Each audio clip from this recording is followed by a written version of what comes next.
Kita lahirkan generasi muda yang tangguh, bersatu dan optimis sehingga memiliki kesiapan untuk mengambil alih estafet kepemimpinan nasional guna mewujudkan cita-cita bangsa menuju era Indonesia Emas 2045. Sidang majelis dan dewan hadirin yang kami muliakan. Meskipun sidang tahunan MPR pada hari ini dilaksanakan dengan penuh kesederhanaan, namun kami meyakini semangat kebangsaan kita mampu membangkitkan semangat para penyelenggara negara untuk terus bekerja dan berkinerja melaksanakan amanat rakyat sesuai dengan rambu-rambu konstitusional yang telah ditetapkan oleh Undang-Undang Dasar Negara Republik Indonesia tahun 1945. Sungguh dalam 2 tahun terakhir ini, dunia dan kita bangsa Indonesia tengah diuji dengan badai pandemi COVID-19 yang berdampak luas terhadap berbagai dimensi kehidupan bermasyarakat, berbangsa, dan bernegara. Tidak hanya masalah kesehatan manusia dan kemanusiaan, tetapi lebih luas lagi terasa dampaknya dalam dinamika dan stabilitas kehidupan ideologi, politik, ekonomi, sosial, dan budaya, bahkan dalam bidang pertahanan dan keamanan negara. Kita semua masyarakat Indonesia merasakan dampaknya, baik yang tinggal di perkotaan maupun di pedesaan, utamanya semakin melemahnya ketahanan ekonomi masyarakat akibat menurunnya pendapatan karena pemutusan hubungan kerja dan tidak adanya kesempatan atau lapangan kerja. Dampak lainnya adalah hilangnya kesempatan berusaha akibat terbatasnya aktivitas ekonomi masyarakat, modal, dan investasi untuk menopang perekonomian masyarakat, pengusaha kecil maupun menengah. Pandemi COVID-19 juga memaksa kita untuk beradaptasi dengan kebiasaan baru, belajar dan bekerja dari rumah, menjaga jarak, dan membiasakan diri dengan cara-cara baru, menjaga kesehatan yang juga berdampak terhadap merenggangnya kohesi sosial kita.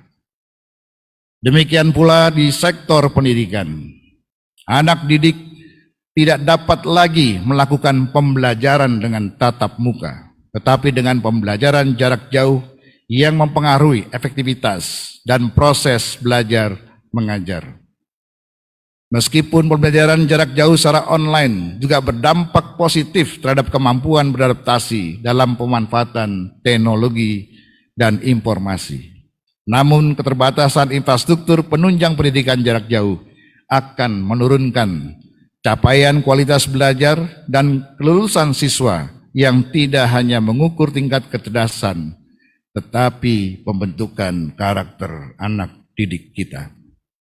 Belum lagi apabila pembelajaran jarak jauh itu dihadapkan pada ketimpangan ketersediaan infrastruktur antar wilayah, juga mengakibatkan sistem pendidikan nasional yang ada belum mampu secara efektif menjadi sarana untuk mewujudkan proses pembelajaran. Oleh karena itu, terhadap upaya-upaya pemerintah melalui sejumlah paket kebijakan dalam mengatasi pandemi COVID-19 berserta dampaknya, kami sangat mendukung sepenuhnya. Relokasi APBN dan Program Pemulihan Nasional atau PEN dalam bentuk program perlindungan sosial dengan beragam skema dan saluran, refocusing, anggaran kesehatan, realokasi, dukungan UMKM dan koperasi, bantuan langsung tunai dana desa, insentif usaha, serta potongan tarif listrik PLN adalah langkah kebijakan yang tepat untuk menangani dampak ekonomi dan sosial akibat pandemi COVID-19. Sidang majelis dan dewan hadirin sekalian yang kami muliakan. Pandemi COVID tidak hanya meruntuhkan sendi-sendi ekonomi, sosial, dan budaya, tetapi secara nyata telah membuat kita semua kehilangan sahabat, kerabat, anak, istri, suami, orang tua, dan sanak saudara yang meninggal dunia akibat COVID-19.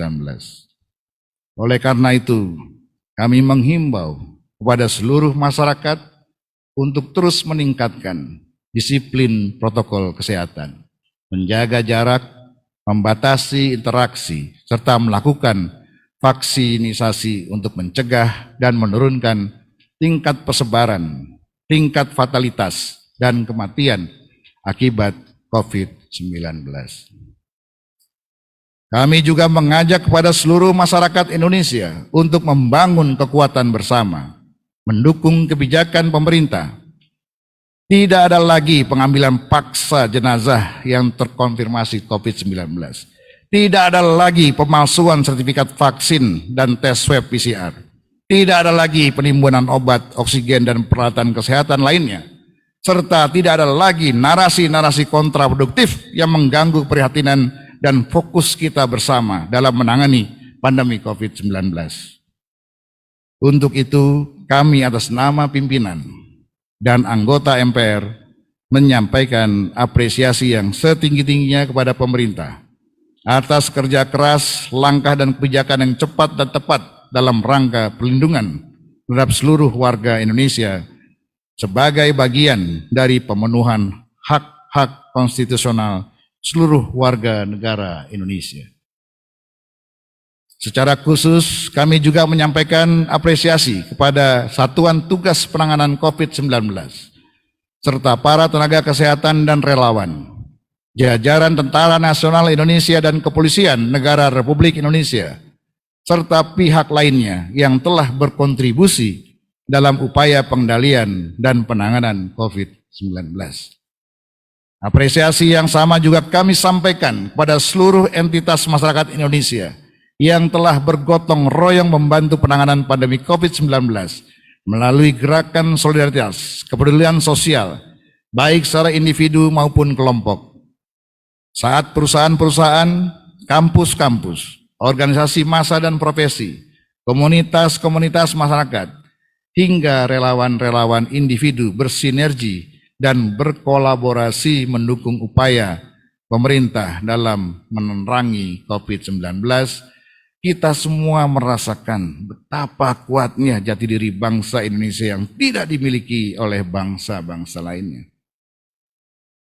Sungguh kami sampaikan kepada Bapak Presiden bahwa sudah sepatutnya kita bangga memiliki keindonesiaan, memiliki pondasi-pondasi moral dan jati diri bangsa yang kokoh, sehingga berbagai permasalahan bangsa dapat dihadapi dengan penuh optimisme dan kekuatan bersama.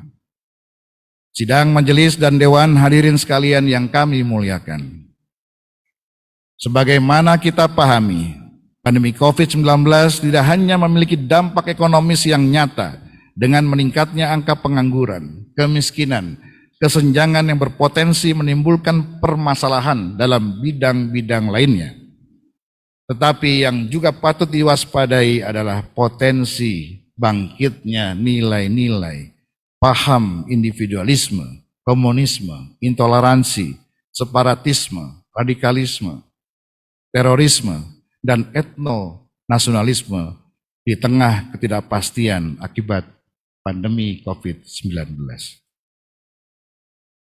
Oleh karena itu, upaya memerangi pandemi COVID-19 beserta dampaknya tidak hanya dilakukan dengan meningkatkan ketahanan tubuh kita dengan vaksinisasi, tetapi harus dibarengi dengan upaya melakukan vaksinasi ideologi untuk meningkatkan ketahanan ideologi kita. Saya ulangi, harus dibarengi dengan upaya melakukan vaksinasi ideologi untuk meningkatkan ketahanan ideologi masyarakat kita. Dalam kerangka itu, pimpinan dan seluruh anggota MPR RI dengan segala keterbatasan yang ada terus melakukan vaksinasi ideologi Pancasila melalui sosialisasi 4 pilar MPR, yaitu Pancasila sebagai ideologi dan dasar negara, Undang-Undang Dasar Negara Republik Indonesia tahun 1945 sebagai konstitusi negara, NKRI sebagai bentuk negara, dan Bhinneka Tunggal Ika sebagai semboyan negara kepada seluruh lapisan masyarakat di seluruh wilayah tanah air. Melalui vaksinasi ideologi, kami meyakini segala potensi ancaman dan gangguan yang berpotensi memecah belah persatuan dan kesatuan bangsa akan dapat dicegah dan ditangkal. Dengan badai COVID-19 justru akan semakin memperkuat ketahanan ideologi bangsa kita. Sehingga COVID-19 tidak hanya menjadi tantangan, tetapi menjadi peluang untuk bangkit beradaptasi dengan tuntutan dinamika, situasi, dan kondisi yang baru. Sidang majelis dan dewan, hadirin sekalian yang kami muliakan. Dalam melaksanakan tugas konstitusional, MPR telah menerima sejumlah aspirasi masyarakat dan daerah tentang pelaksanaan Undang-Undang Dasar Negara Republik Indonesia tahun 1945.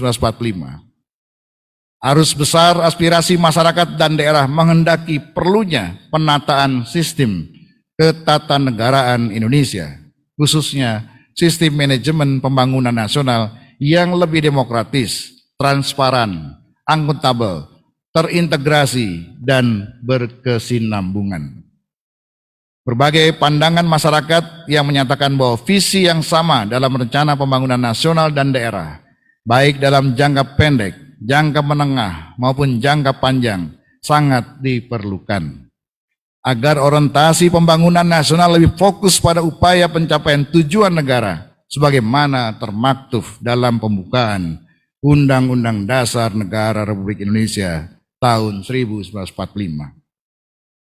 Visi yang sama juga diperlukan mengingat Indonesia adalah negara besar dan majemuk dengan potensi geografis, demografis, dan sumber kekayaan alam yang besar, memiliki heterogenitas atas suku, agama, ras, budaya, dan bahasa yang berpotensi memunculkan dinamika perbedaan pandangan dan kepentingan, baik dalam bidang politik, ekonomi, sosial, budaya, pertahanan, dan keamanan. Atas tindak lanjut dari rekomendasi MPR periode 2009-2014 dan MPR periode 2014-2019, hasil kajian MPR periode 2019-2024 menyatakan bahwa perlunya pokok-pokok haluan negara atau PPHN yang bersifat filosofis dan arahan dalam pembangunan nasional untuk memastikan keberlangsungan visi dan misi negara sebagaimana termaktub dalam pembukaan Undang-Undang Dasar Negara Republik Indonesia tahun 1945. Keberadaan PPHN yang bersifat filosofis menjadi penting untuk memastikan potret wajah Indonesia masa depan 50 hingga 100 tahun yang akan datang, yang penuh dengan dinamika perkembangan nasional, regional, dan global sebagai akibat revolusi industri, perkembangan ilmu pengetahuan, teknologi, dan informasi. Keberadaan PPHN yang bersifat arahan dipastikan tidak akan mengurangi kewenangan pemerintah untuk menyusun cetak biru pembangunan nasional, baik dalam bentuk rencana jangka panjang maupun rencana pembangunan jangka menengah. PPHN akan menjadi payung ideologi dan konstitusional dalam penyusunan SPPN, RPJP, dan RPJM yang lebih bersifat teknokratis.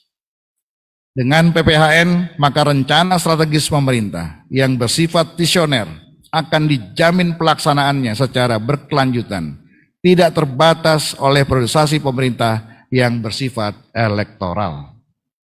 PPHN akan menjadi landasan setiap rencana strategis pemerintah seperti pemindahan ibu kota negara dari Provinsi DKI Jakarta ke Provinsi Kalimantan Timur, pembangunan infrastruktur tol laut, tol langit, koneksitas antar wilayah, dan rencana pembangunan strategis lainnya.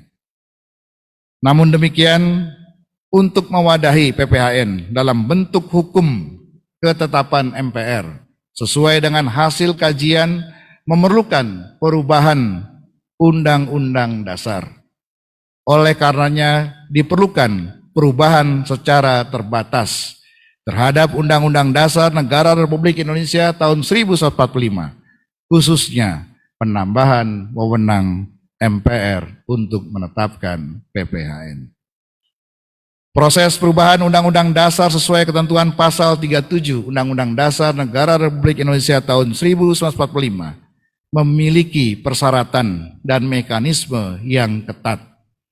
Oleh karenanya, perubahan Undang-Undang Dasar hanya bisa dilakukan terhadap pasal yang diusulkan untuk diubah disertai dengan alasannya. Dengan demikian, perubahan terbatas tidak memungkinkan, sekali lagi, tidak memungkinkan untuk membuka kotak Pandora eksesif terhadap perubahan pasal-pasal lainnya. Apalagi semangat untuk melakukan perubahan adalah landasan filosofis politik kebangsaan dalam rangka penataan sistem ketatanegaraan yang lebih baik.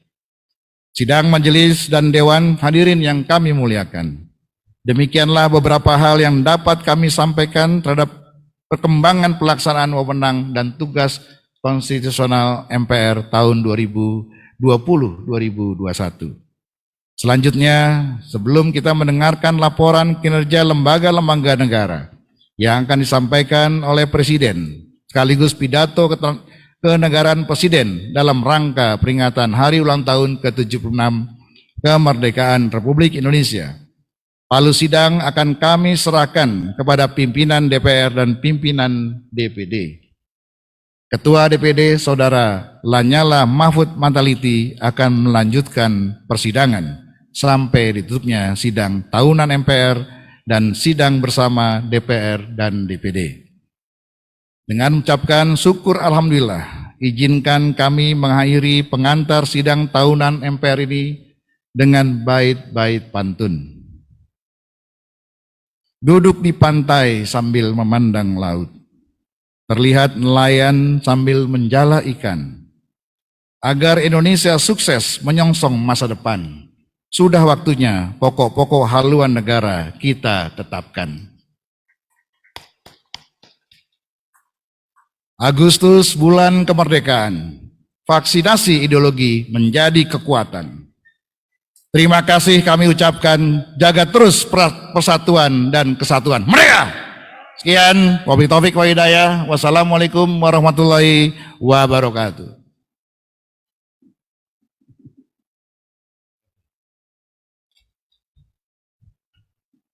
Terima kasih kami sampaikan kepada Ketua MPR RI, palu sidang telah kami terima dan sidang kami lanjutkan. Saudara Presiden, Saudara Wakil Presiden, dan sidang Dewan yang kami muliakan, sidang bersama DPR RI dan DPD RI kali ini sedikit berbeda karena dilaksanakan dengan kombinasi kehadiran fisik terbatas dan kehadiran secara virtual, mengingat pandemi COVID-19 masih melanda negeri ini yang kita cintai ini. Tetapi kami yakin sidang bersama ini dapat tetap terlaksana tanpa mengurangi kualitas materi, terutama penyampaian pidato Presiden Republik Indonesia tentang laporan kinerja lembaga-lembaga negara dan pidato Presiden dalam rangka Hari Ulang Tahun ke-76 Kemerdekaan Republik Indonesia. Mewakili DPD RI dan DPR RI, kami mengucapkan selamat memperingati Hari Ulang Tahun ke-76 Kemerdekaan Republik Indonesia. Dirgahayu Indonesia. Semoga bangsa Indonesia senantiasa mendapat rahmat dan karunia dari Allah Subhanahu wa Ta'ala, Tuhan yang Maha Esa. Marilah kita merenungkan dan meresapi tema Hari Ulang Tahun Kemerdekaan tahun ini, yaitu Indonesia Tangguh, Indonesia Tumbuh. Sebab kata tangguh dalam Kamus Bahasa Indonesia berarti sulit dikalahkan atau kuat sekali.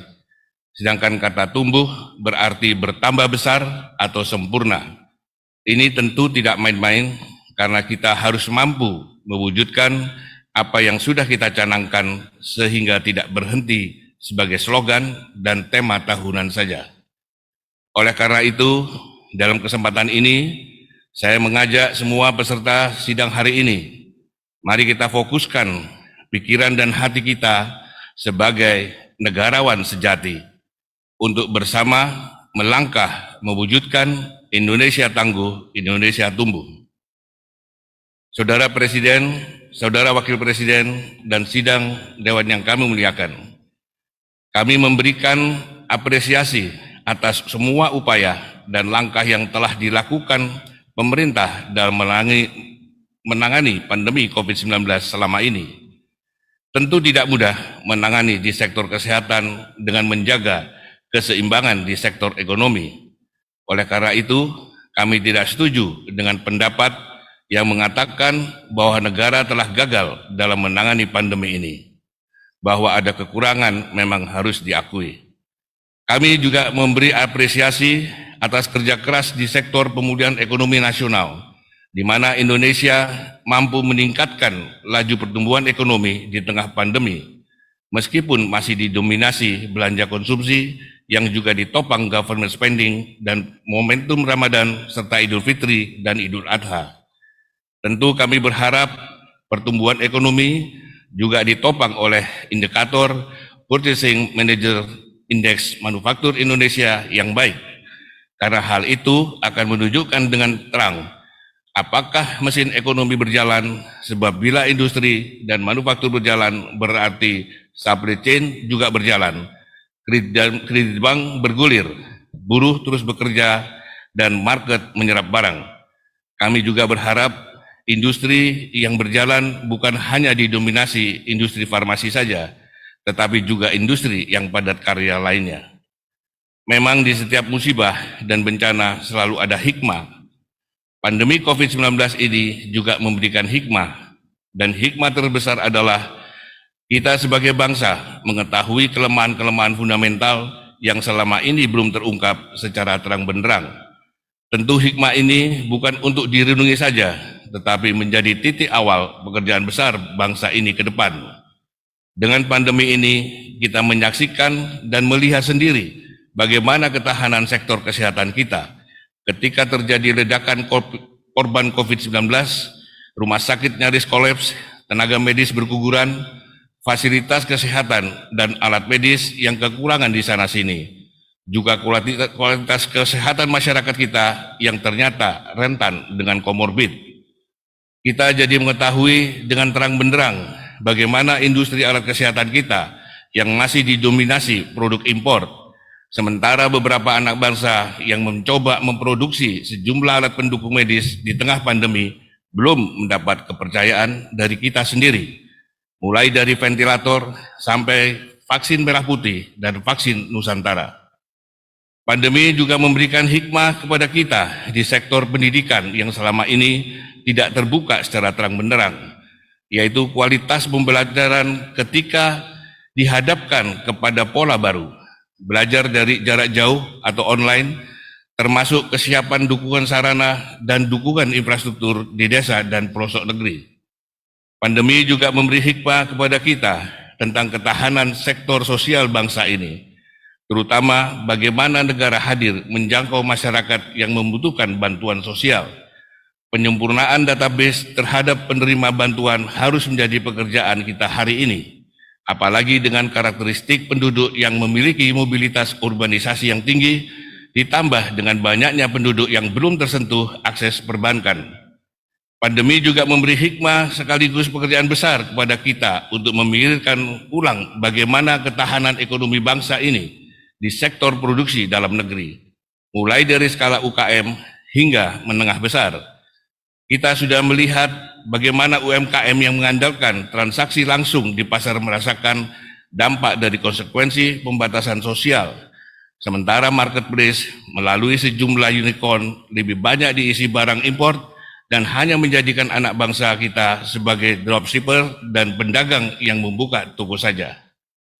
Saudara Presiden, Saudara Wakil Presiden, dan sidang Dewan yang kami muliakan, tentu banyak hikmah dan tugas berat yang masih harus kita kerjakan sebagai negara yang diharapkan tangguh dan tumbuh ini. Tetapi yakinlah bahwa setelah kesulitan pasti ada kemudahan. Selama kita tidak berputus asa terhadap rahmat dan karunia Tuhan yang Maha Esa. Negara ini negara besar karena lahir dari kerajaan dan kesultanan Nusantara yang telah memiliki peradaban yang unggul. Para raja dan sultan Nusantara juga secara langsung turut membentuk lahirnya negara ini melalui dukungan mereka kepada para pendiri bangsa saat itu. Tercatat dalam sejarah bagaimana para sultan dan raja Nusantara memberikan sumbangan mereka kepada Indonesia di awal kemerdekaan.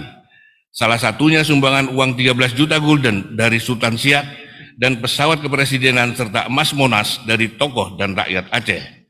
Demikian juga sumbangsih para tokoh pejuang kemerdekaan yang terdiri dari tokoh pergerakan, militer, ulama, dan agamawan, hingga kaum terdidik dan cendekiawan yang telah menyumbangkan pikiran jernih mereka dalam sidang BPU PKI dan PPKI dalam menyiapkan kemerdekaan Indonesia, yang kemudian menghasilkan karya agung bangsa ini, yaitu Pancasila dan Undang-Undang Dasar 1945.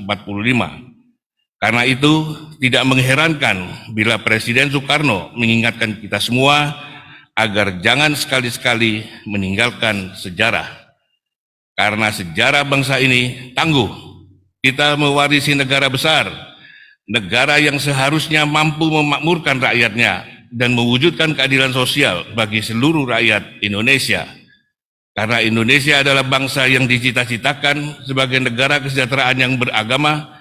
Oleh karena itu, dalam konstitusi di pasal 29 ayat 1 disebutkan bahwa negara berdasar atas ketuhanan yang Maha Esa.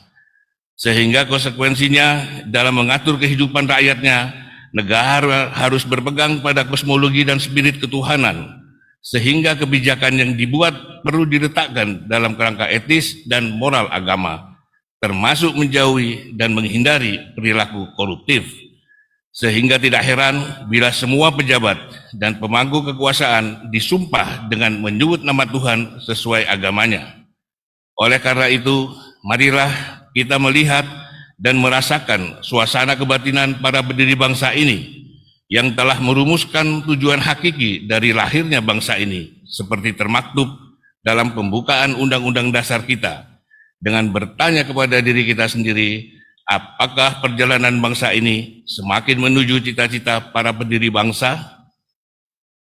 Saudara Presiden, Saudara Wakil Presiden, dan sidang Dewan yang kami muliakan, krisis global yang dipicu pandemi COVID-19 juga melahirkan peluang-peluang baru, imajinasi-imajinasi baru, dan pemikiran-pemikiran baru untuk membangun kehidupan baru yang dibayangkan bisa menghindari terjadinya krisis serupa di masa depan.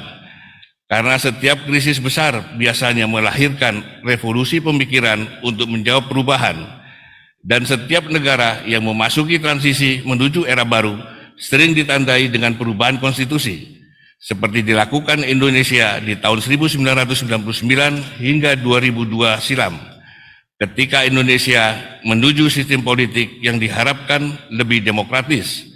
Hari ini sudah 19 tahun sejak amandemen konstitusi dilakukan oleh bangsa ini, dan sekarang kita pun menuju dan akan memasuki era baru pasca pandemi COVID-19 yang diikuti dengan era disruptif di hampir semua lini. Dunia dengan tatanan baru perlu dijawab dengan kesiapan kita secara fundamental, dengan menentukan arah kemandirian dan kedaulatan bangsa sebagai bagian kesiapan kita menyongsong perubahan global dan tata dunia baru. Apalagi ada ancaman bencana di depan mata, yaitu perubahan iklim global. Maka sangat penting bagi kita sebagai bangsa yang besar dan tangguh memiliki arah kebijakan yang kita sepakati bersama antara eksekutif dan legislatif. Oleh karena itu, DPD RI mendukung adanya pokok-pokok haluan negara atau PPHN dalam konstitusi kita. Karena melalui PPHN kita harus mampu merumuskan kedaulatan energi, kemandirian pangan, ketahanan sektor kesehatan, sosial, ekonomi, dan pertahanan keamanan bangsa yang besar ini, termasuk kesejahteraan dan kemakmuran daerah di seluruh Indonesia. Kita harus memastikan energi baru terbarukan menjadi prioritas, termasuk keberanian kita sebagai bangsa besar untuk memanfaatkan nuklir sebagai pembangkit energi yang relatif lebih murah. Kemandirian pangan mutlak harus menjadi solusi yang harus kita wujudkan dengan bonus iklim negara tropis, yang berada di lintasan khatulistiwa dengan sumber daya hutan, daratan, dan laut yang melimpah. Karena ancaman perang masa depan adalah perebutan sumber daya pangan dan air bersih. Oleh karena itu, negara harus memastikan industri-industri hulu yang dulu dibangun di era Orde Lama dan Orde Baru tidak boleh dibiarkan mati hanya karena sudah tidak efisien lagi dibanding impor. Justru sebaliknya, harus kita restorasi karena sebagai negara yang besar dan tangguh, kita mutlak memiliki heavy industry di sektor-sektor strategis, terutama untuk mewujudkan kemandirian pangan. Sehingga kita juga harus melakukan koreksi atas kebijakan perekonomian nasional yang tertuang di dalam pasal 33 Undang-Undang Dasar 1945, di mana kita sadar atau tidak sejak amandemen konstitusi yang lalu dengan dalih efisiensi, maka cabang-cabang produksi yang penting bagi negara dan yang menguasai hajat hidup orang banyak telah kita serahkan kepada pasar. Padahal Bapak Koperasi kita, Muhammad Hatta, telah meletakkan kerangka besar perekonomian nasional dengan pendekatan koperasi yang harus dimaknai sebagai cara atau sarana untuk berhimpun dengan tujuan untuk memiliki secara bersama-sama alat industri atau sarana produksi. Sehingga para anggota koperasi sama persis dengan para pemegang saham di lantai bursa. Bedanya jika pemegang saham di lantai bursa bisa siapapun termasuk orang asing, maka koperasi hanya dimiliki oleh warga negara Indonesia. Oleh karena itu, pemerintah harus kita dukung untuk bersama-sama menemukan peta jalan menuju kesiapan kita sebagai bangsa yang tangguh dalam menyongsong era perubahan global atau tata dunia baru yang tidak lama lagi akan terjadi. Setiap negara pasti berjuang untuk melindungi dan memastikan kepentingan rakyat dan warga negaranya terjamin. Dan kami percaya Presiden Joko Widodo dan Wakil Presiden Kiai Haji Ma'ruf Amin mempunyai niat untuk itu. Dan DPD RI tidak akan berhenti menyuarakan kepentingan rakyat di daerah yang kami dapat dari seluruh penjuru tanah air, dari Sabang sampai Merauke, dari Miangas sampai Rote. Karena kami ingin mewujudkan Indonesia tangguh dan Indonesia tumbuh dengan mengusung slogan DPD RI dari daerah untuk Indonesia. Saudara Presiden, Saudara Wakil Presiden, dan sidang Dewan yang kami muliakan, sampailah kita pada puncak agenda sidang tahunan MPR RI dan sidang bersama ini, dan kita akan mendengarkan pidato kenegaraan Presiden Republik Indonesia. Kepada Saudara Presiden, kami persilahkan.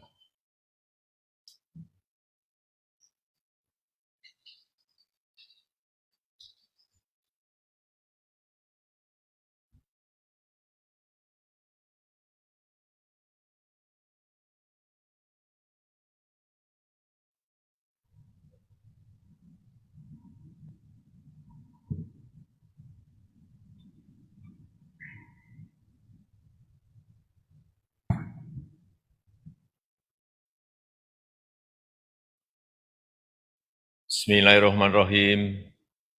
Assalamualaikum warahmatullahi wabarakatuh. Selamat pagi, salam sejahtera bagi kita semuanya. Om Swastiastu, Namo Buddhaya, salam kebajikan. Yang saya hormati Wakil Presiden Republik Indonesia, Bapak Profesor Kiai Haji Ma'ruf Amin, yang saya hormati Ketua, para Wakil Ketua, dan para anggota MPR Republik Indonesia. Yang saya hormati Ketua, para Wakil Ketua, dan para anggota DPR Republik Indonesia.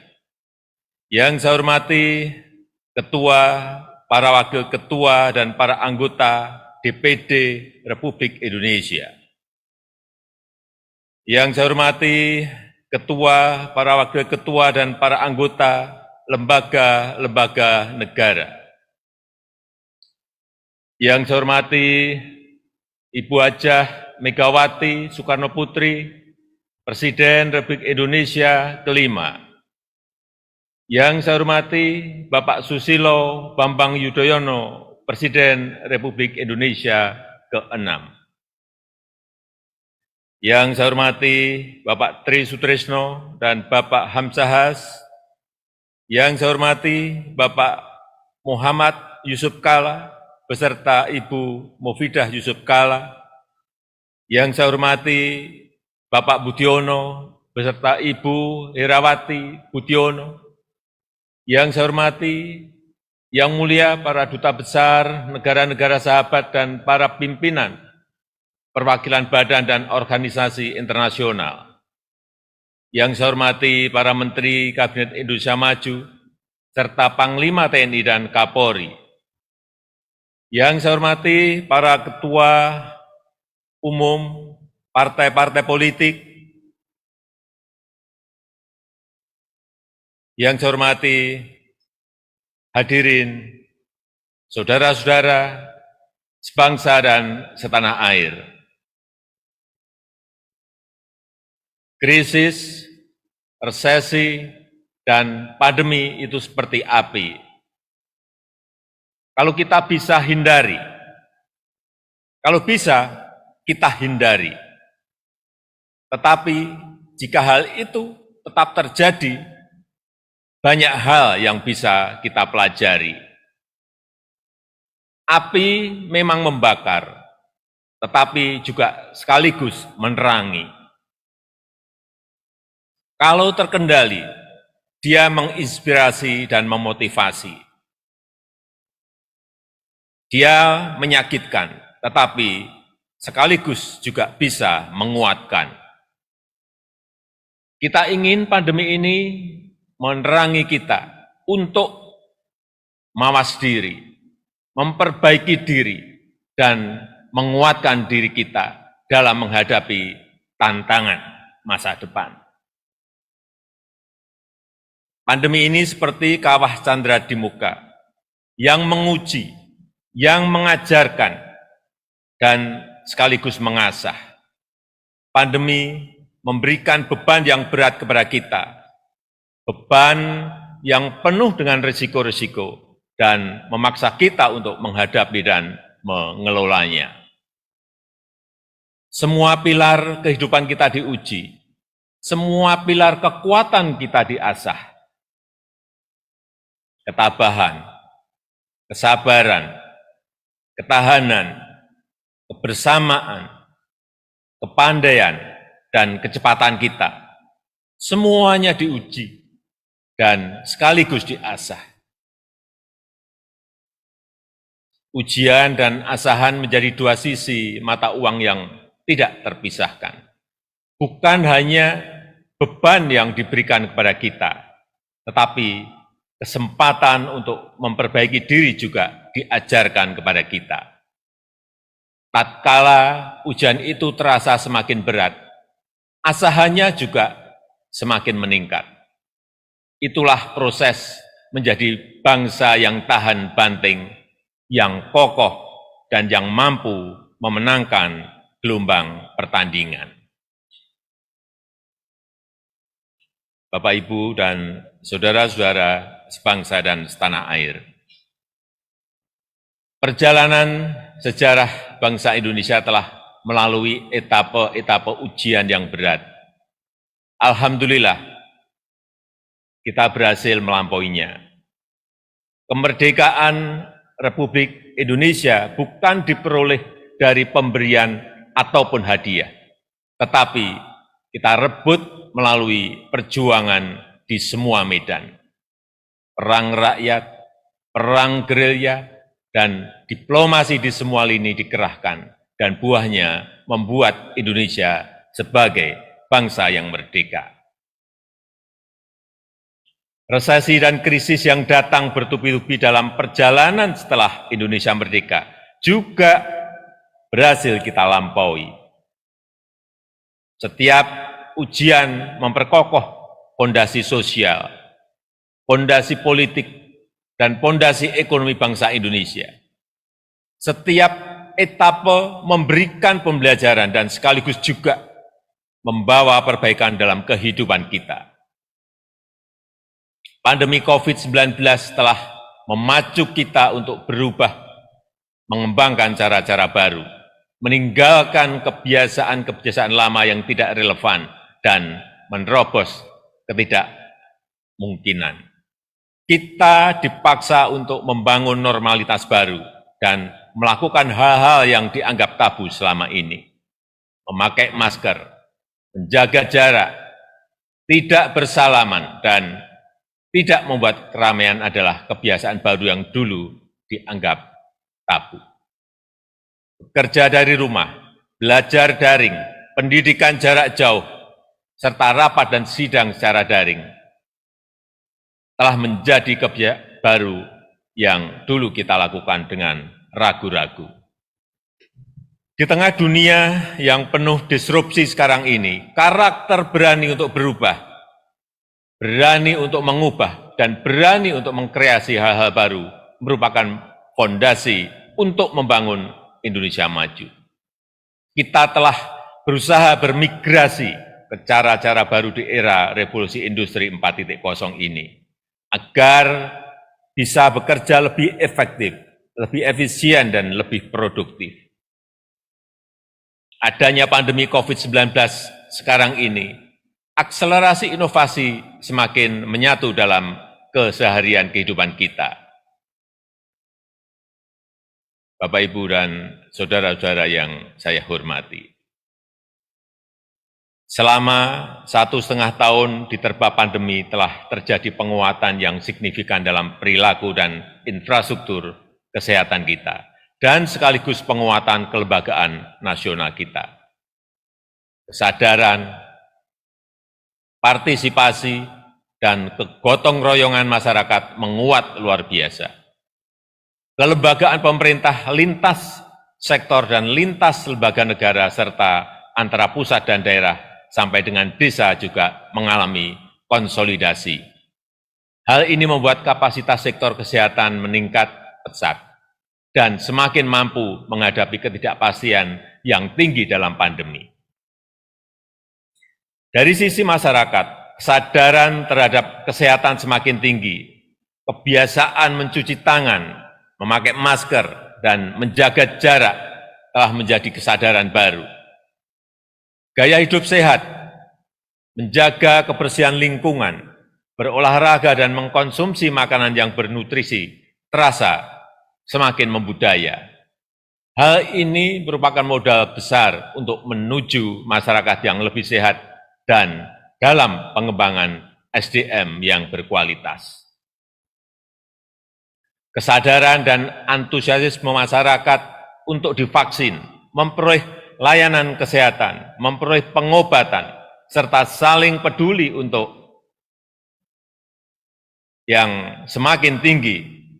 Pandemi telah mengajarkan bahwa kesehatan adalah agenda bersama. Pandemi telah menguatkan institusi sosial di masyarakat dan semakin memperkuat modal sosial kita. Jika ingin sehat, warga yang lain juga harus sehat. Jika ada seseorang yang tertular COVID-19, maka hal ini akan membawa resiko bagi yang lainnya. Penyakit adalah masalah bersama dan menjadi sehat adalah agenda kita bersama. Kapasitas kelembagaan negara dalam merespon pandemi juga semakin terkonsolidasi dan bekerja semakin responsif. Kita tahu bahwa pandemi harus ditangani secara cepat dan terkonsolidasi dengan merujuk kepada data, ilmu pengetahuan, dan teknologi. Kita juga paham bahwa praktek demokrasi, akuntabilitas, dan tata kelola yang baik harus dijunjung tinggi. Kerjasama antar lembaga serta kepemimpinan yang responsif dan konsolidatif menjadi kunci dalam menangani pandemi. Sejak awal pandemi, lembaga legislatif dan lembaga pemeriksa memberikan dukungan kepada pemerintah untuk cepat mengkonsolidasikan kekuatan fiskal. TNI, Polri, dan birokrasi dari tingkat nasional sampai ke tingkat desa terus bahu-membahu dalam melakukan pendisiplinan protokol kesehatan, 3T, termasuk vaksinasi dan penyiapan fasilitas isolasi terpusat. Hampir semua Forkompinda bergerak terpadu dalam mengatasi permasalahan kesehatan dan perekonomian. Manajemen lapangan dalam testing, tracing, dan treatment, serta vaksinasi telah mengasah kepemimpinan di semua level pemerintahan. Saya yakin kapasitas respon kita dalam menghadapi ketidakpastian di bidang kesehatan dan di bidang-bidang lain juga semakin baik dan semakin kokoh. Penyediaan layanan kesehatan oleh pemerintah maupun swasta juga mengalami peningkatan yang menggembirakan. Layanan kesehatan di banyak daerah bertambah cukup signifikan, baik dalam hal penambahan kapasitas tempat tidur maupun fasilitas pendukungnya. Yang sangat mengharukan dan membanggakan adalah kerja keras dan kerja penuh pengabdian dari para dokter, para perawat dan tenaga kesehatan yang lainnya. Kemandirian industri obat, vaksin, dan alat-alat kesehatan masih menjadi kelemahan serius yang harus kita pecahkan. Tetapi pandemi telah mempercepat pengembangan industri farmasi di dalam negeri, termasuk pengembangan vaksin merah putih dan juga oksigen untuk kesehatan. Ketersediaan dan keterjangkauan harga obat akan terus kita jamin dan tidak ada toleransi sedikitpun terhadap siapapun yang mempermainkan misi kemanusiaan dan kebangsaan ini. Selain itu, pemerintah bekerja keras mengerahkan semua sumber daya demi mengamankan pasokan kebutuhan vaksin nasional.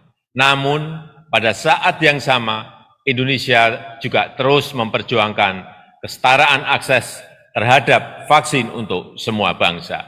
Sebab perang melawan COVID-19 tidak akan berhasil jika ketidakadilan akses terhadap vaksin masih terjadi.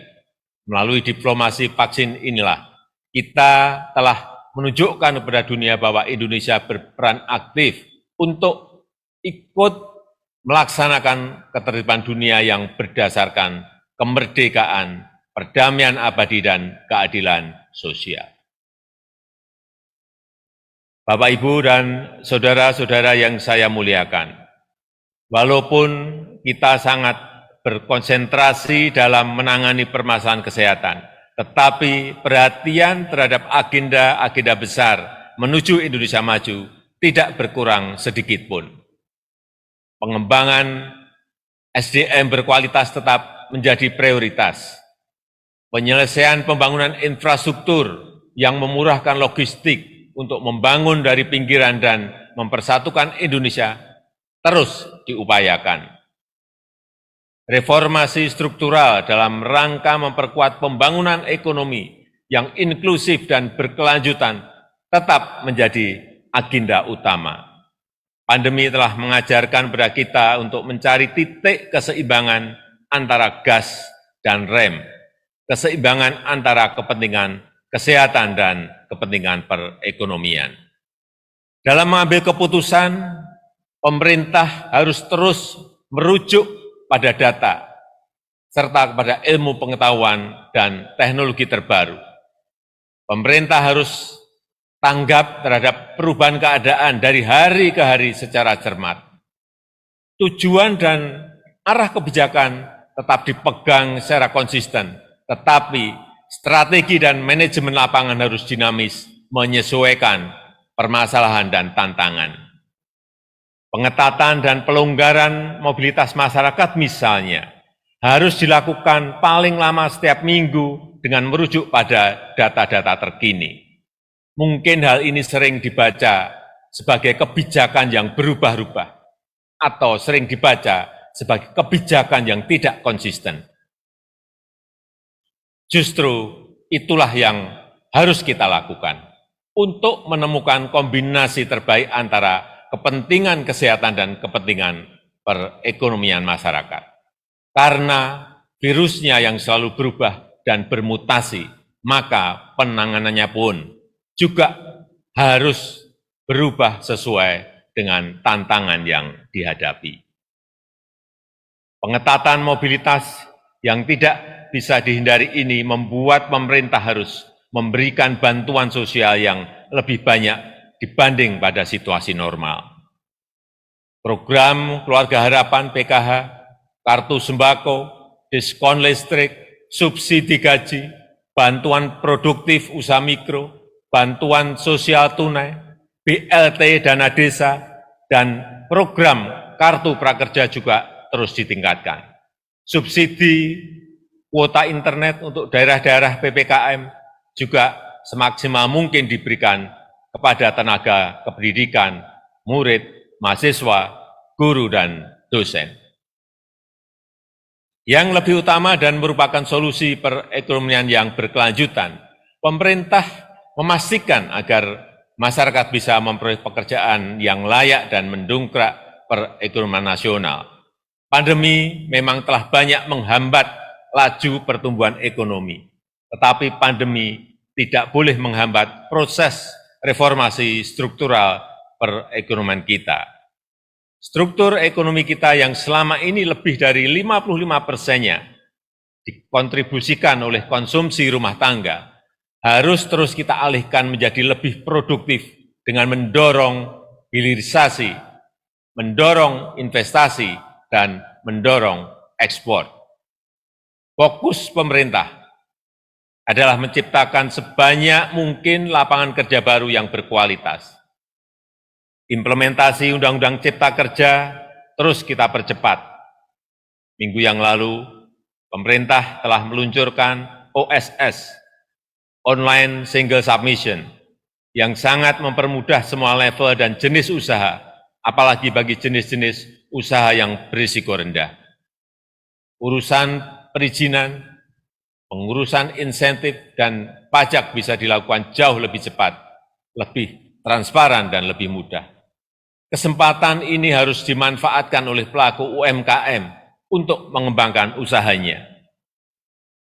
Pada periode Januari sampai Juni 2021, realisasi investasi Indonesia tidak termasuk sektor hulu migas dan jasa keuangan sedikitnya 442,8 triliun rupiah, dengan rincian 51,5% di luar Jawa dan 48,5% di Jawa.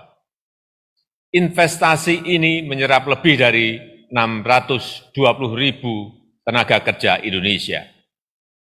Penambahan investasi di bulan-bulan depan kita harapkan bisa memenuhi target 900 triliun rupiah, serta menciptakan lapangan kerja baru dan menggerakkan perekonomian secara signifikan. Perkembangan investasi harus menjadi bagian terintegrasi dengan pertumbuhan ekonomi yang inklusif dan berkeadilan. Peningkatan kelas pengusaha UMKM menjadi agenda utama.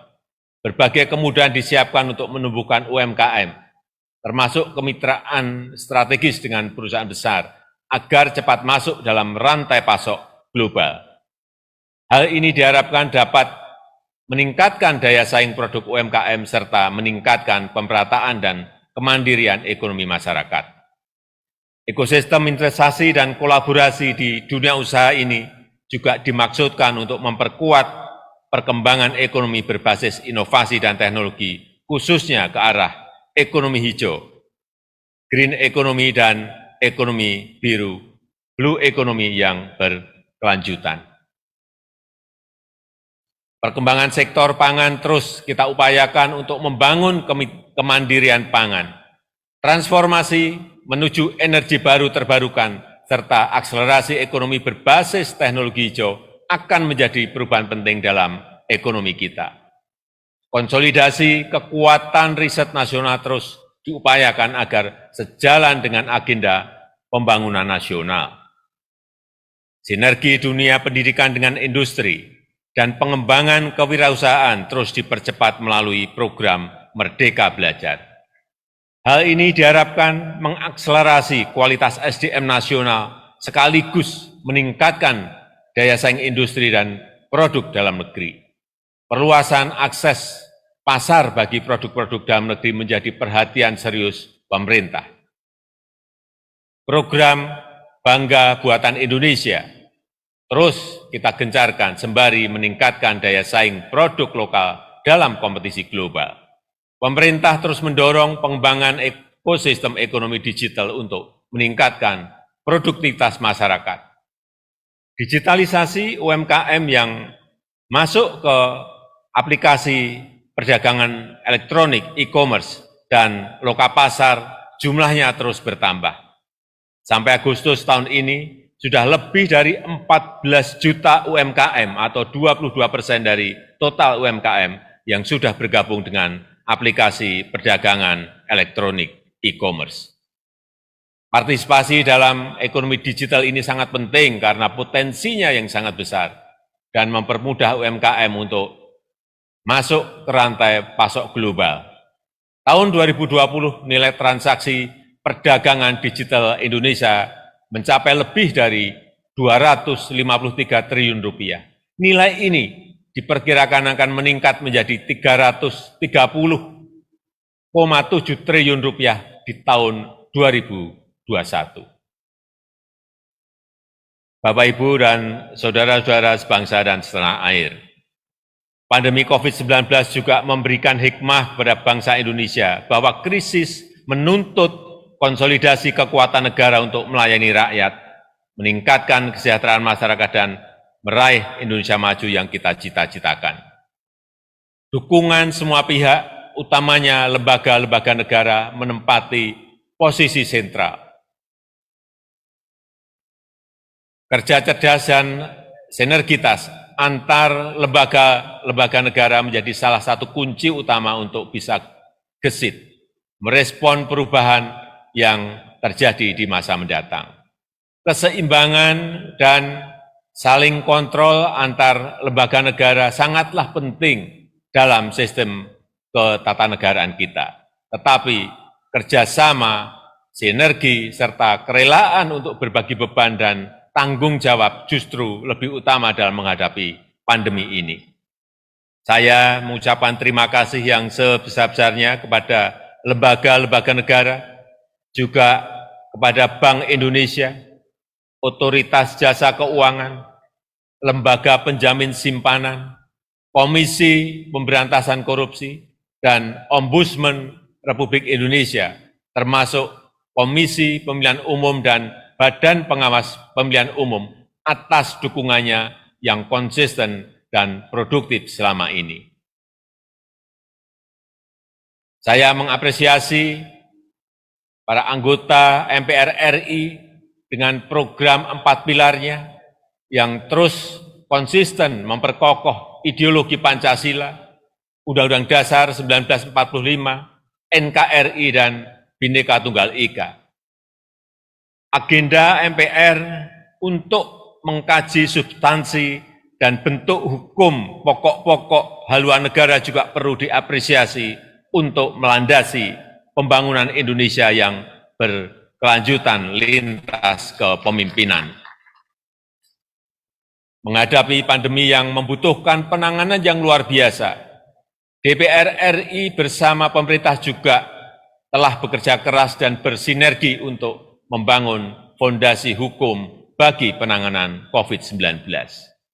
Selain penanganan masalah kesehatan, DPR bersama pemerintah berhasil menyelesaikan Undang-Undang Cipta Kerja yang merupakan Omnibus Law pertama di Indonesia yang menjadi pilar utama reformasi struktural di negara kita.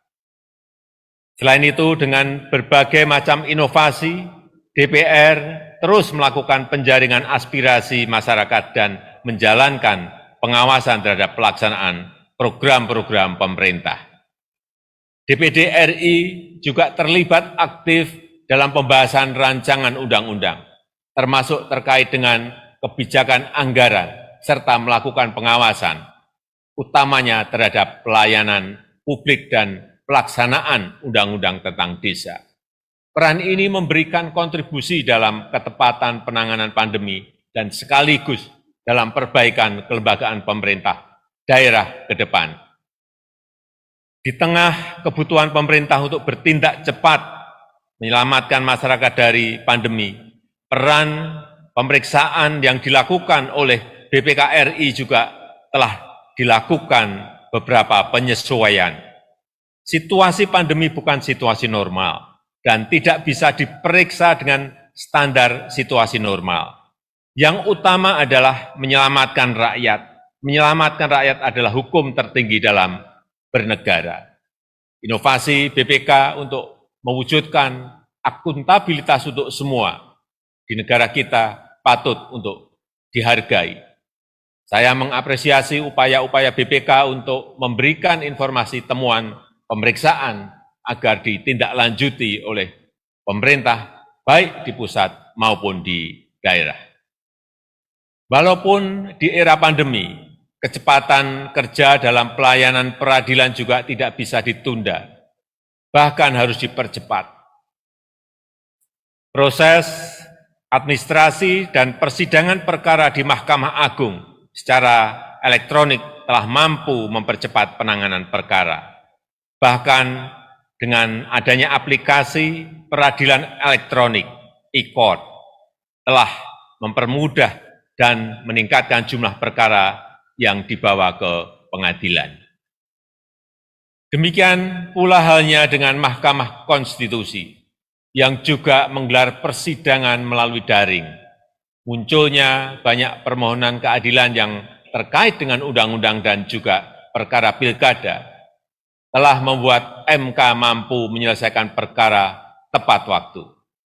Keberadaan sistem peradilan berbasis elektronik telah memfasilitasi terselenggaranya layanan publik secara cepat, transparan, dan akuntabel. Komisi Yudisial juga harus tetap produktif di era pandemi, baik dalam seleksi calon hakim agung, menangani laporan masyarakat, pemantauan perkara persidangan, serta pelanggaran kode etik hakim. Dengan kerja keras dan inovasi yang dilakukan, KAY telah berhasil meningkatkan kinerjanya di tengah pandemi COVID-19 ini. Bapak, Ibu, dan saudara-saudara sekalian yang saya hormati, pandemi telah mengingatkan kepada kita untuk peduli kepada sesama.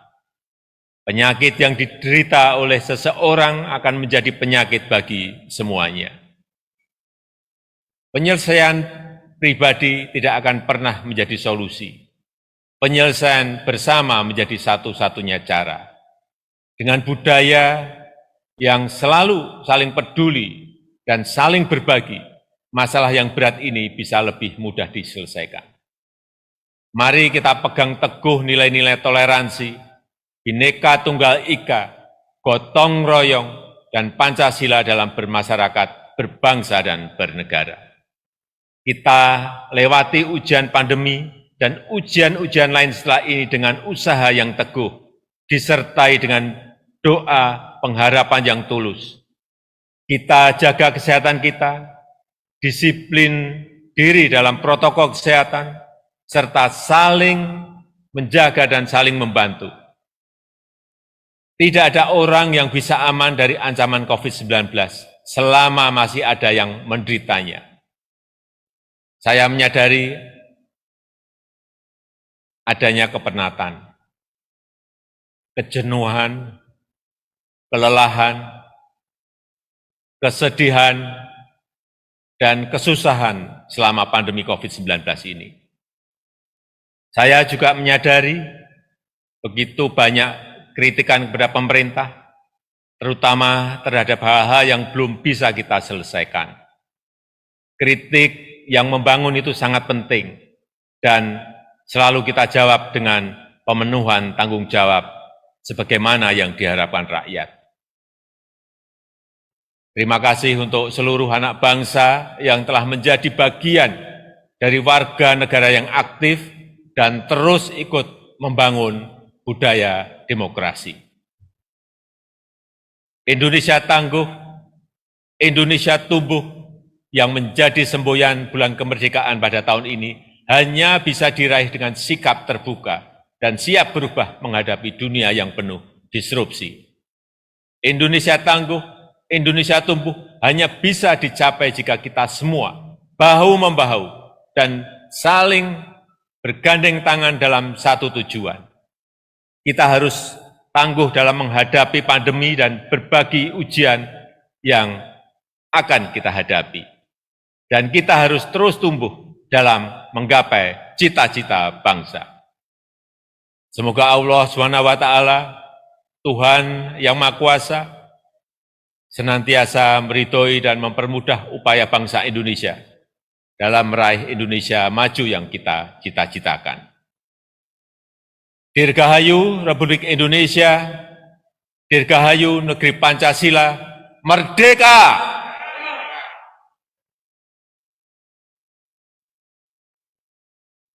Busana yang saya pakai ini adalah pakaian adat suku Baduy. Saya suka karena desainnya yang sederhana, simpel, dan nyaman dipakai. Saya juga ingin mengucapkan terima kasih kepada Pak Jaro Saija, Ketua Adat Masyarakat Baduy, yang telah menyiapkan baju adat ini. Terima kasih. Wassalamualaikum warahmatullahi wabarakatuh. Om Santi Santi Santi Om. Namo Buddhaya. Salam kebajikan.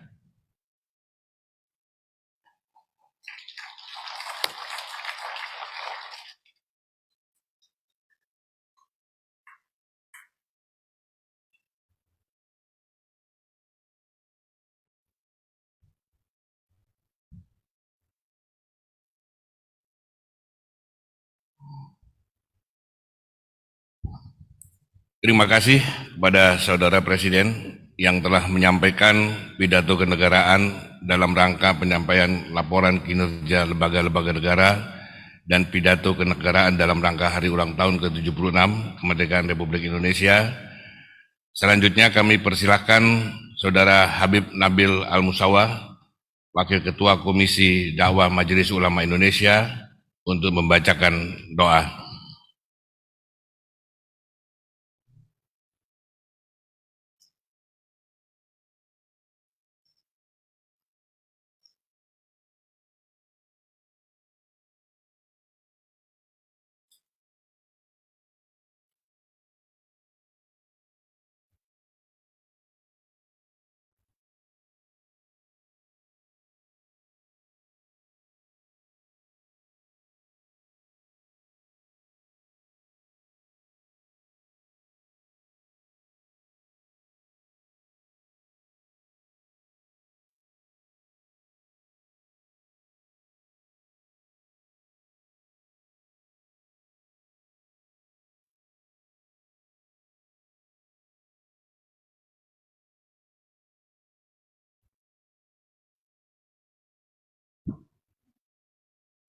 Bismillahirrahmanirrahim. Assalamualaikum warahmatullahi wabarakatuh. Waalaikumsalam.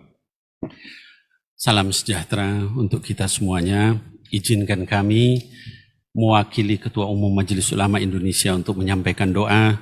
Namun sebelum itu, izinkan kami juga untuk mengajak kita semua membacakan Fatihah untuk Ketua Umum Majelis Ulama Indonesia yang terkena kecelakaan 3 hari yang lalu. Mudah-mudahan Allah Subhanahu wa taala menyembuhkan Kiai Haji Miftahul Akhyar dan juga seluruh masyarakat dan rakyat kita yang terkena Covid. Ala hadhihi niyyah li kulli niyatin salihah wa ila hadratin Nabi Muhammadin sallallahu alaihi wasallam bisirril Fatihah. A'udzu billahi minasyaitonir rajim. Bismillahirrahmanirrahim. Alhamdulillahi rabbil alamin. Arrahmanir rahim. Maliki yaumiddin. Iyyaka na'budu wa iyyaka nasta'in. Ihdinas siratal mustaqim. صراط الذين أنعمت عليهم غير المغضوب عليهم ولا الضالين آمين. Terima kasih. Kita lanjutkan, saya akan membaca doa di dalam syariat ajaran Islam, dan bagi sahabat-sahabat yang non-muslim silahkan berdoa berdasarkan agamanya masing-masing. Amin ya Allah ya Rabbal Alamin. Bismillahirrahmanirrahim. Allahumma inna nahmaduka wa nasta'inuka wa nastahdik wa na'udhu bika wa natawakkalu alaik wa nuthni alaikal khaira kullah. Ya Allah, sesungguhnya kami memujimu, meminta tolong kepadamu, dan memohon petunjuk darimu. Kami berlindung dan bertawakal kepadamu, dan kami memujimu dengan segala kebaikan. Allahumma salli wa sallim wa barik ala abdika wa nabiyyika wa rasulika sayyidina Muhammad sallallahu alaihi wasallam wa ala alihi wa ashabihi ajma'in. Ya Allah, sampaikan salawat, salam dan keberkahan kepada hamba Nabi dan Rasulmu Muhammad sallallahu alaihi wasallam beserta seluruh keluarga dan sahabatnya. Allahumma ighfir lana wa liwalidina warhamhum kama rabbawna sighara. Ya Allah, ampuni kami dan ampuni pula kedua orang tua kami dan sayangi mereka seperti kasih sayang mereka saat mendidik kami di waktu kecil. Rabbana zalamna anfusana wa illam taghfir lana wa tarhamna lanakunanna minal khasirin. Ya Allah, kami sudah menzolimi diri kami sendiri. Jika Engkau tidak mengampuni dan merahmati kami, pasti kami termasuk orang-orang yang merugi. Allahumma inna nas'aluka ridhaka wal jannah wa ma qarraba ilaiha min qawlin wa amalin wa na'udzu bika min sakhatika wan nar wa ma qarraba ilaiha min qawlin wa amalin. Ya Allah, kami memohon kepadamu ridha dan syurgamu serta semua ucapan maupun perbuatan kami yang bisa mendekatkan kami kepada syurgamu. Dan kami berlindung kepadamu ya Allah dari murka dan nerakamu serta semua ucapan maupun perbuatan kami yang bisa mendekatkan kami kepada neraka itu. Allahumma ja'alna minal maqbulin fi hadha syahr al-haram wa khussana fihi bil ajri al-wafir wal ata al-jazil. Ya Allah, jadikan kami termasuk orang-orang yang diterima semua amalnya di bulan kemuliaan yaitu bulan Muharram ini, dan berikanlah kepada kami pahala dan anugerah yang melimpah. Allahumma inna nas'aluka khaira ma sa'alaka abduka wa rasuluka Muhammadun sallallahu alaihi wasallam wa ibaduka salihun wa na'udzu bika min syarri ma sta'adaka minhu abduka wa rasuluka Muhammadun sallallahu alaihi wasallam wa ibaduka salihun. Ya Allah, kami memohon kepadamu segala kebaikan yang pernah dimohonkan oleh hamba dan Rasulmu Nabi Muhammad sallallahu alaihi wasallam dan hamba-hambamu lain yang soleh.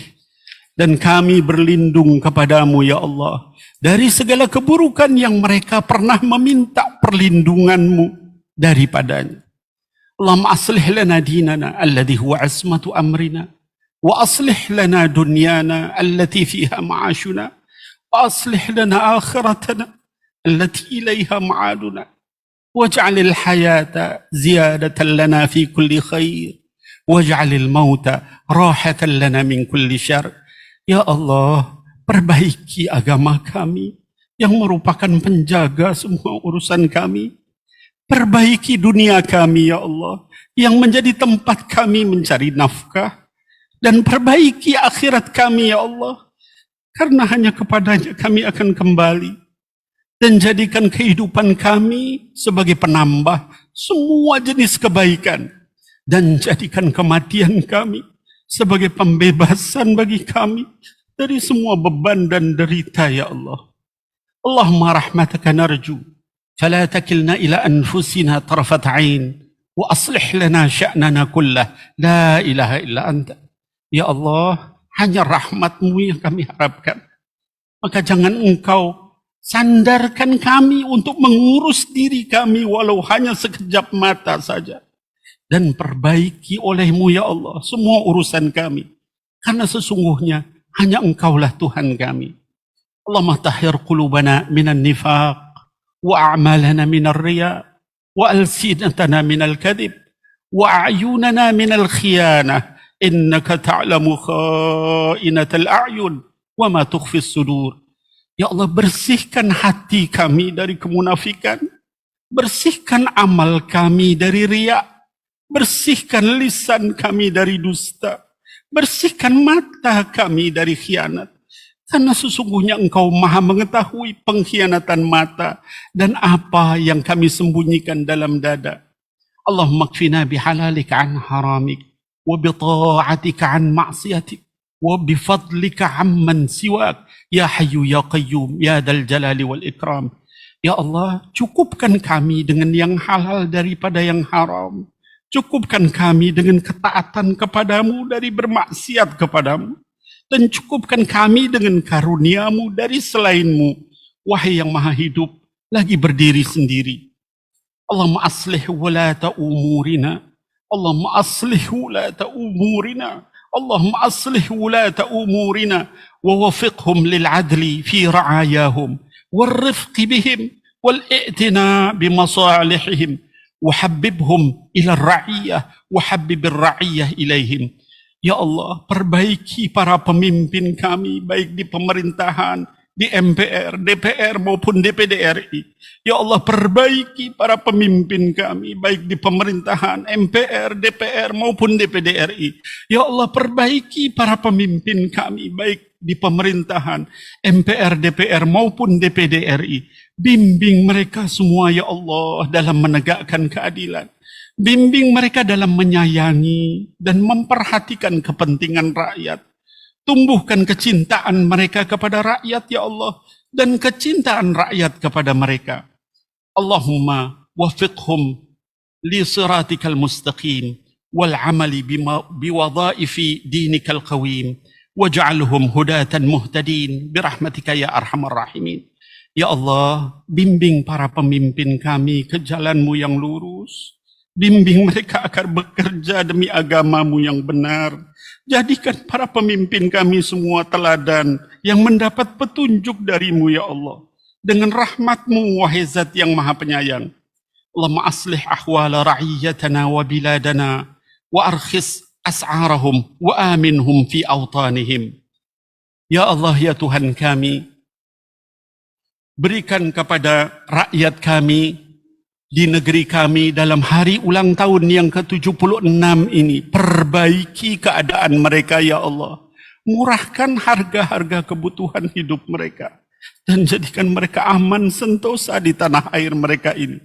Allahumma ighfir lil muslimina wal muslimat wal mu'minina wal mu'minat wa kulla ra'iyatana ra'iyatan andonesia وألف بين قلوبهم وأصلح ذات بينهم واهدهم سبل السلام وأخرجهم من الظلمات إلى النور وبارك لهم في أسماعهم وأبصارهم وأزواجهم وذرياتهم ما أبقيتهم واجعلهم شاكرين لنعمك مثنين بها عليك وأتمها عليهم برحمتك يا أرحم الراحمين وإنهاء لهذا الوباء. Ya Allah, ampuni kaum muslimin dan muslimat, mukminin dan mukminat, serta semua rakyat kami, rakyat Indonesia. Eratkan di antara hati mereka semua. Perbaiki hubungan sesama mereka. Tunjukkan mereka ke jalan keselamatan. Keluarkan mereka dari berbagai kegelapan menuju cahaya. Berkahi pendengaran, penglihatan, pasangan, keturunan mereka selama hidup mereka. Dan jadikan mereka orang yang mensyukuri seluruh nikmat-Mu, memuji hanya karena-Mu, dan sempurnakan nikmat itu untuk mereka. Dan akhiri pandemi COVID-19 di negeri kami ini, ya Allah. Rabbana la tuzigh qulubana ba'da idh hadaitana wa hab lana min ladunka rahmah innaka antal wahhab. Ya Allah, jangan Engkau jadikan hati kami condong kepada kesesatan sesudah Engkau berikan petunjuk kepada kami. Karuniakan kepada kami rahmat dari sisi-Mu. Sesungguhnya Engkau Maha Pemberi karunia. Wa sallallahu ala sayyidina Muhammadin wa ala alihi wa sahbihi ajma'in. Subhana rabbika rabbil izzati amma yasifun wa salamun alal mursalin walhamdulillahi rabbil alamin. Amin ya Allah ya rabbal alamin. Assalamualaikum warahmatullahi wabarakatuh. Salam sejahtera bagi kita sekalian.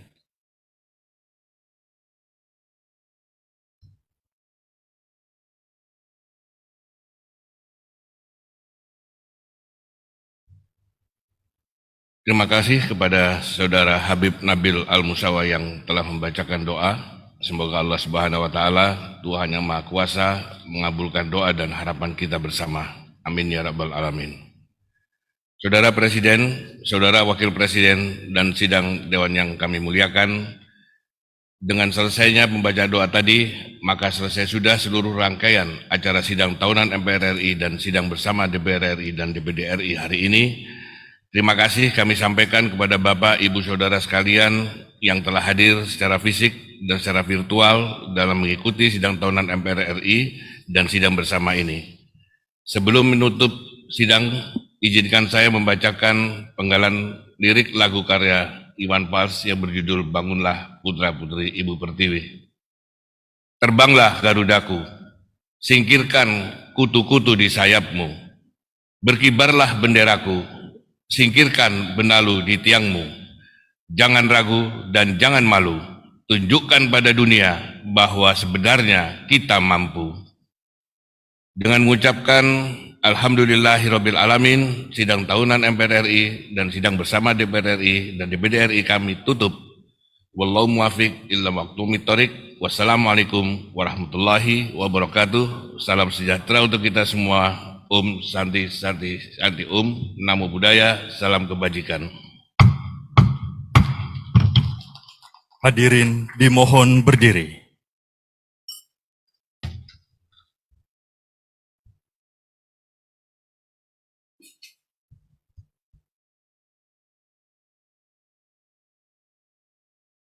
Lagu Kebangsaan Indonesia Raya.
Presiden Republik Indonesia dan Wakil Presiden Republik Indonesia didampingi Ketua MPR RI, Ketua DPR RI, dan Ketua DPD RI berkenan meninggalkan ruang rapat paripurna.